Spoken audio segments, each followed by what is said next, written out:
Well, hello there, my pumpkin friends. It's Chad.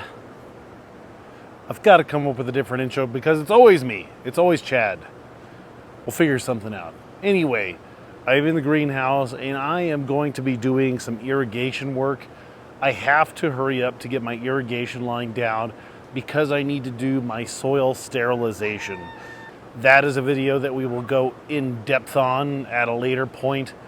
The quick and dirty of it is I'm going to sterilize my soil, re-inoculate it with good stuff in an attempt to get my disease numbers, the amount of disease, the bad stuff in the soil, kind of kill that and then put the good stuff back in.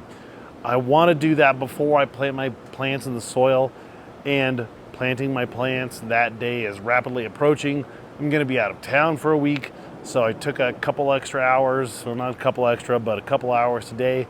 I'm going to work on getting my irrigation line down so I can sterilize my soil, so I can plant my plants, so I can go on vacation and have fun and not worry about it. Let's do it.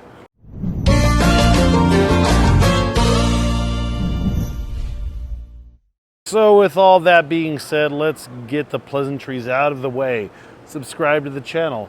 Hit the little bell and the notification thing down there after you hit subscribe. Go to coloradogiants.com for sweet Colorado Giants merchandise as well as giant pumpkin seeds. It's not too late to start your pumpkin seeds. In fact, if you're just the casual grower who wants to grow a really big pumpkin, there's still plenty of time. coloradogiants.com for all that good stuff. And with that out of the way, I am going to get to work.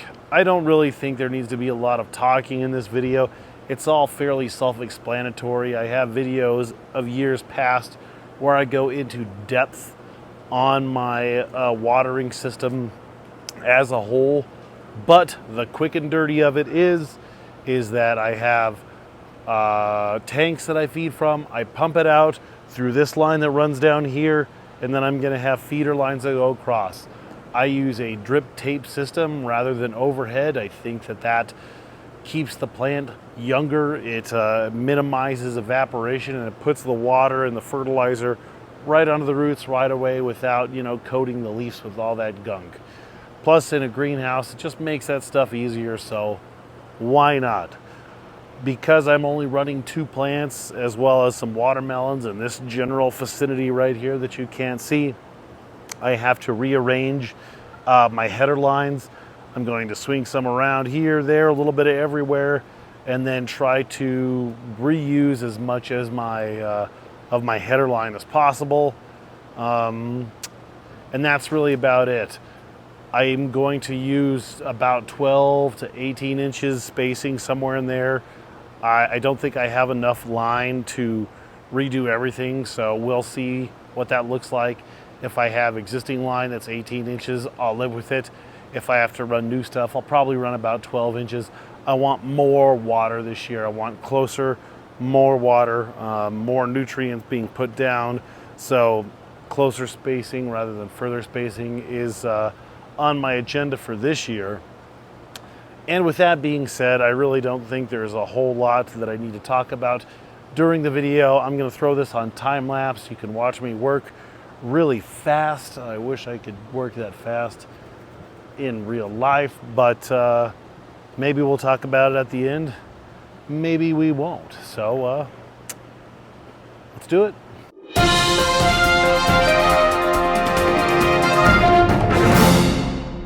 It's a new day and a few trips to the hardware store later. I've got the basic layout done, so you can see what I got going on.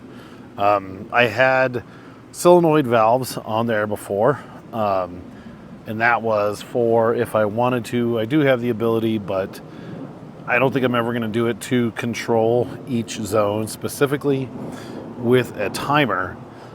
But I kind of like how I have it right now as is. So I took those off because I just step on them; they get in the way.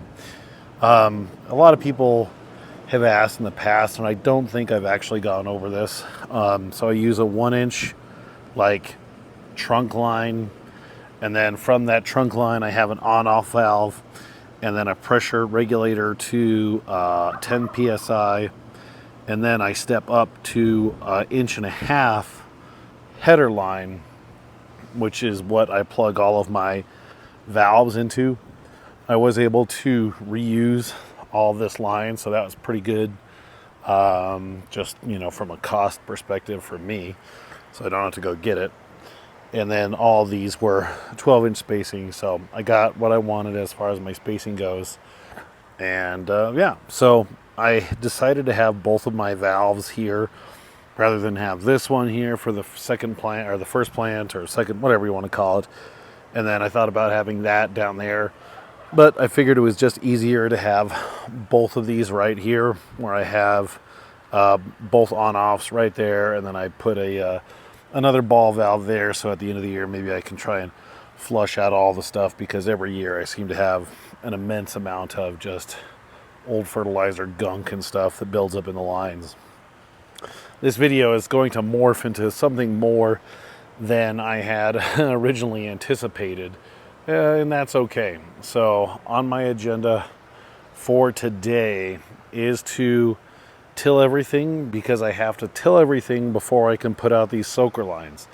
I need to put out basically from here to here with my soaker lines. I want to lay those down because I want to sterilize the soil from here over.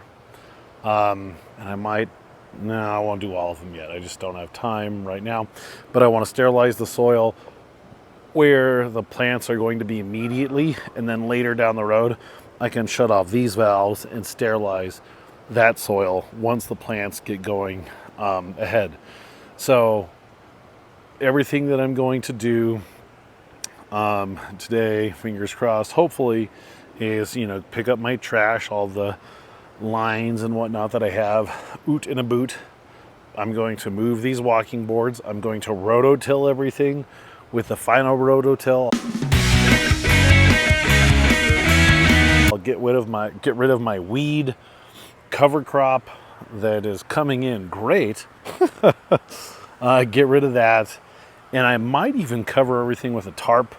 I've seen people have been doing that, and I do have plastic stylage tarp that I use for gardening to keep the weeds down and sterilize the soil. So I might throw that down.